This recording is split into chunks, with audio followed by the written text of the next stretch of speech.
வணக்கம். ஒரு சமயம் லக்ஷ்மணனுடன் ராமர் உரையாடி கொண்டிருந்த போது அந்த இடத்திற்கு தற்செயலாக ஒரு அரக்கி வந்து சேர்ந்தாள். சூர்ப்பனகை என்ற பெயர் கொண்ட ராவணனின் தங்கையாகிய அவள் ராமரை பார்த்தவுடன் ஒரு தேவனை கண்டது போல் வியப்புற்று நின்றார்.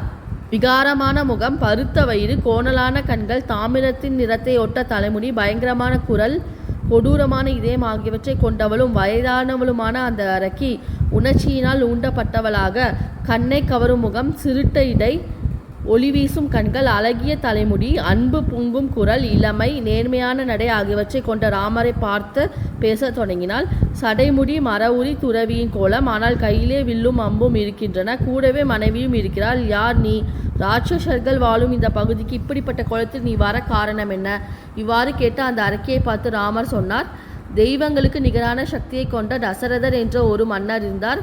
நான் அவருக்கு மூத்த மகன். என்னை ராமன் என்று அழைப்பார்கள். என்னிடம் மாறாத அன்புடைய என்னுடைய இளைய சகோதரன் லக்ஷ்மணன் இவள் என்னுடைய மனைவி. விதேக மன்னனின் மகளாகிய இவளுடைய பெயர் சீதை. என்னுடைய தாய் தந்தையரின் கட்டளையை ஏற்று இந்த வனத்தில் வாழ்வதற்காக நான் வந்திருக்கிறேன். இவ்வாறு கூறிய ராமர் அந்த அரக்கியை பார்த்து தொடர்ந்து, நீ யார்? யாருடைய மகள்? உன் பெயர் என்ன? நீ யாருடைய மனைவி? நீ ராட்சச குலத்தை சார்ந்தவளோ என்று நான் நினைக்கிறேன். நீ யார் என்பதையும் எதற்காக நீ வந்திருக்கிறார் என்பதை ஒளிவு மறைவில்லாமல் கூறுவாயாக என்று கேட்டார். நான் கூறுவதை கேள் ராமா, உன்னிடம் உண்மையை ஒழிக்காமல் சொல்கிறேன். நான் ஒரு அரக்கி. என் பெயர் சூர்ப்பனகை. நினைத்த உருவத்தை எடுக்க வல்லவள் நான். இவ்வாறு கூறிய சூர்ப்பனகை மேலும் தொடர்ந்தால், கண்டவர் மனதில் எல்லாம் அச்சத்தை உருவாக்கி கொண்டிருந்த இந்த வனத்தில் நான் திரிகிறேன். எனக்கு ராவணன் என்ற பெயருடைய ஒரு சகோதரன் இருக்கிறார். நீ அவருடைய பெயரை கேள்விப்பட்டிருப்பாயோ என்னவோ தெரியவில்லை. ஸ்ரவஸ் என்பவருடைய மகன் அவர். பெரும் உறக்கம் கொள்பவராகிய கும்பகர்ணனும் எனக்கு சகோதரனே. அடுத்த பெரும் பக்திமானாகியவனும் அரக்கர்களுக்கு உரிய நடத்தை எதுவும் இல்லாதவருமாகிய விபீஷ்ணனும் என்னுடைய சகோதரனே. இவர்களை தவிர யுத்த காலத்தில் பெரும் வீரத்தை காட்டக்கூடிய கரண், துஷணன் ஆகிய இருவரும் கூட என்னுடைய சகோதரர்களே. ஆனால் ராமா, நான் இவர்கள் எல்லோரையும் மிஞ்சுபவள். உன் மீது என் பார்வை பட்ட நேரத்திலிருந்து உன்னை என்னுடைய கணவராக நான் வரித்து விட்டேன். சூர்ப்பனகை தொடர்ந்தால், நான் அபிமிதமான சக்தியை கொண்டவள். எங்கு வேண்டுமானாலும் செல்லக்கூடிய திறன் படைத்தவள். இந்த சீதையை மனைவியாக கொண்டிருப்பதால் உனக்கு ஆகப் போவது என்ன?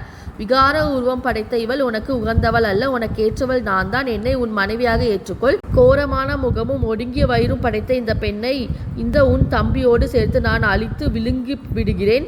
அதன் பின்னர் நீயும் நானும் இந்த தண்டக வனத்தில் அலைந்து திரிந்து கொண்டு அழகான மலை பிரதேசங்களை கண்டு கழிப்போம். பல வகையான காட்டு பகுதியை பார்த்து மகிழ்வோம். காமத்தினால் கவரப்பட்டு இப்படி பேசி அந்த அரக்கியை பார்த்து சிரித்து கொண்டே ராமர் பதில் சொன்னார், பெண்ணே, நான் ஏற்கனவே திருமணமானவள்.